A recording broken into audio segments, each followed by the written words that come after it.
कर्ण को श्रेष्ठ इसलिए माना जाता है क्योंकि उनके जैसा योद्धा, दानी और इंसान इतिहास में दुर्लभ है।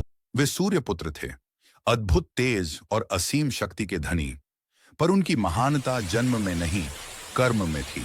राजकुमार न होते हुए भी उन्होंने कठिन परिश्रम से खुद को श्रेष्ठ योद्धा बनाया। वे परशुराम के शिष्य बने और दिव्य अस्त्रों का ज्ञान प्राप्त किया। उनके पास विजय धनुष था, जिसकी गूंज पूरे युद्ध क्षेत्र में सुनाई देती थी। पर कर्ण जितने बड़े योद्धा थे, उससे भी बड़े दानी थे, इसीलिए उन्हें दानवीर कर्ण कहा जाता है। वे बिना किसी स्वार्थ दान करते थे, यहाँ तक कि अपना कवच कुंडल भी उन्होंने दान में दे दिया, जो उनकी रक्षा का सबसे शक्तिशाली साधन था। कर्ण मित्रता के प्रतीक भी थे। अपने मित्र और राजा दुर्योधन के लिए उन्होंने जीवन भर वफादारी निभाई, चाहे दुनिया उनके विरुद्ध खड़ी थी। समाज ने उन्हें अपमान दिया, भेदभाव दिया, पर कर्ण ने कभी अपनी मर्यादा, सम्मान और नैतिकता नहीं छोड़ी। उनका हृदय करुणा से भी भरा था। वे कठोर योद्धा होने के साथ साथ भावुक और दयालु भी थे।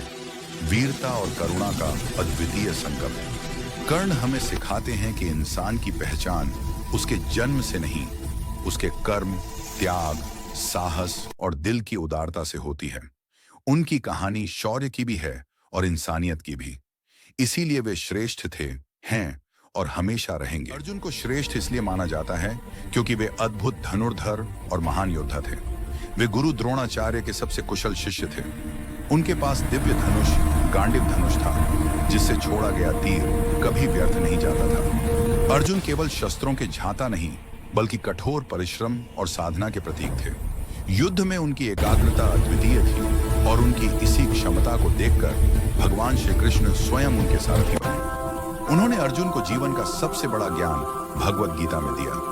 अर्जुन ने बड़े बड़े योद्धाओं को पराजित किया क्योंकि उनके धनुष में शक्ति थी और हृदय में धर्म। वे न्याय के लिए लड़े, सत्य के लिए लड़े और कभी अपने लक्ष्य से नहीं डगमगाए। अर्जुन हमें सिखाते हैं, सफलता केवल प्रतिभा से नहीं, विश्वास, अभ्यास और सही मार्ग पर चलने से मिलती है। यही कारण है कि वे श्रेष्ठ थे और हमेशा। आपके अनुसार कौन बेस्ट था, कर्ण या फिर अर्जुन?